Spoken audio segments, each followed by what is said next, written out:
কাতার বিশ্বকাপে নাকি আর্জেন্টিনাকে ৫টি পেনাল্টি উপহার দিয়ে বিশ্বকাপটি গিফট করা হয়েছিল ফিফার পক্ষ থেকে। তবে কি সে কারণেই ব্রাজিলের পেনাল্টি নিয়ে অনীহা? তিউনিশিয়ার বিপক্ষে পিছিয়ে পড়ার পর ২টি পেনাল্টি দেয়া হলো তাদেরকে। একটি গোল করলেও একটি মিস করে ব্রাজিল, আর এতে করে ১-১ ড্রতে মাঠ ছাড়তে হয় ব্রাজিলকে।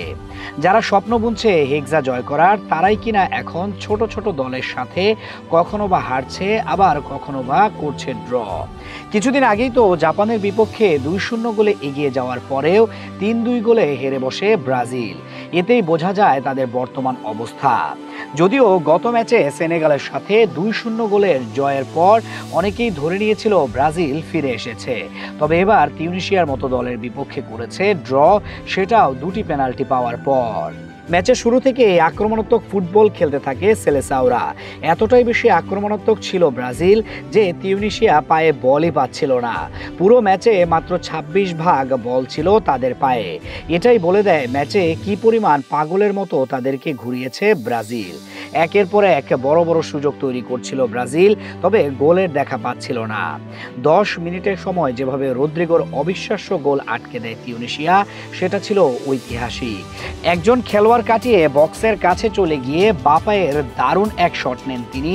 বল চলে যায় গোলকিপারকে ছাড়িয়ে, মনে হচ্ছিল নিশ্চিত গোল, অথচ সেখানে কি দারুণভাবেই না বল রুখে দেন তালবি। তাতে নিশ্চিত গোল হজম হতে বেঁচে যায় তারা।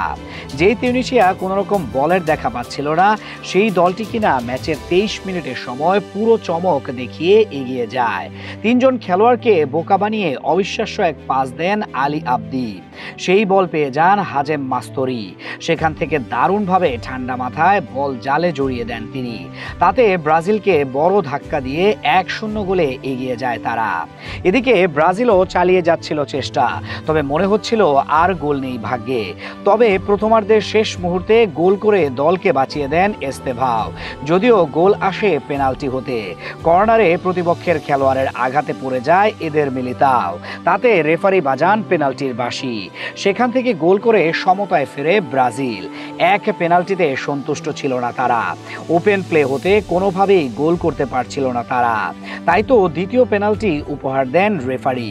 ভিতর রককে ফেলে দিলে পেনাল্টি পায় তারা, অথচ সামান্য টানও দেয়নি খেলোয়াড়, তবুও পেনাল্টি। তবে এবার আর গোল করতে পারেনি। উল্টো লুকাস পাকেতা বল পাঠিয়ে দেন বারের ওপর দিয়ে। তাতে এগিয়ে যাওয়ার সুযোগ হারায় সেলেসাওরা। শেষ পর্যন্ত হয়নি আর কোনো গোল। তাতে খেলা শেষ হয় ১-১ ব্যবধানে। এতে করে ১ জয় ও ১ ড্রতে আন্তর্জাতিক বিরতি শেষ করল ব্রাজিল।